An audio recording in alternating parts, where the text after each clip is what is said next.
Hey guys, today we're making some homemade granola bars. I like to have these on hand. I do these with my meal prep. I like to have them for the weekends when I'm on the go, or if I'm having a busy week, I like to have these as a snack. They're really easy to put together. They don't take a lot of time, and they're super delicious, and they have a lot of good things in them. So we're gonna make these today. I have the oven preheating to 350 degrees. You're going to need a large bowl, and then we're going to need a Pyrex dish or just a clear glass baking dish. I did line it with parchment paper. Set that aside.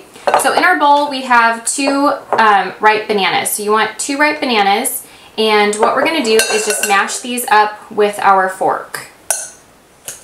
Okay, so we have our two bananas all mashed up in there. The next thing we're going to add to this is a half a cup of peanut butter. I am using the white chocolate Wonderful, one of my favorites, but you can use whichever peanut butter you would like. You don't have to use a flavored peanut butter. You can use a creamy, a crunchy, whatever you would like.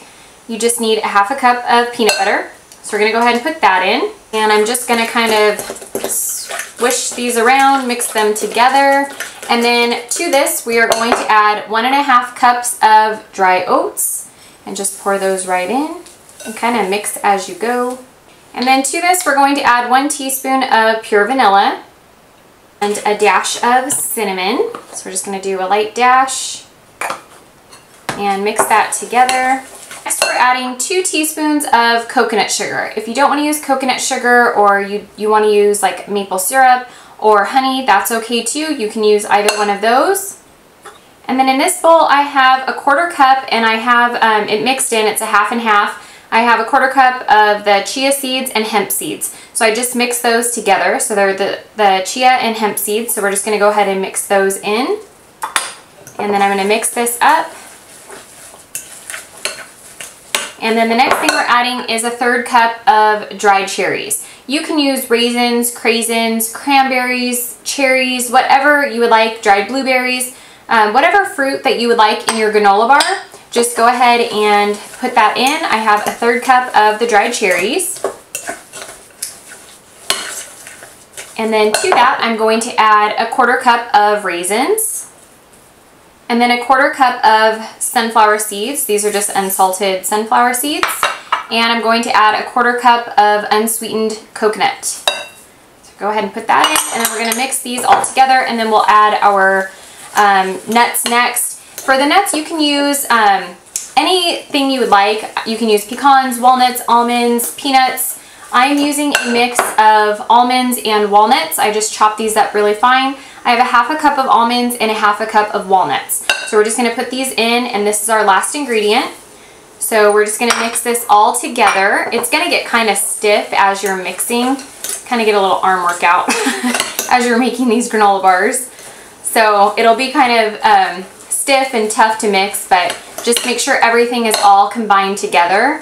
I'm going to go ahead and just plop this in here, and I'm going to take a spatula and just kind of smooth it out and press it all down to form our bars. Okay, so I'm just taking the spatula and I'm just kind of patting this all down. I don't know if you can see that.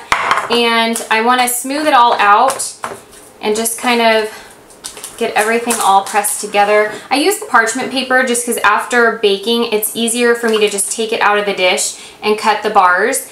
You could just spray your pan if you wanted to, but I have found with making these, it's just easier to take it out of the paper.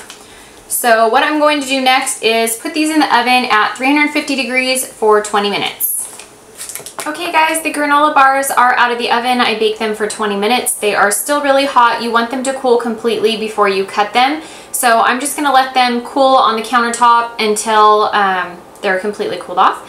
And then I will go ahead and cut them into squares. And then I'm going to place them into a container and leave them in the refrigerator. You can leave them out on the countertop if you would like to. I like to just keep mine in the fridge. I like to eat them cold. But if you leave them out on the countertop, they're good for about a week. If you leave them in the refrigerator, they'll be good for a little bit longer. You can also freeze them.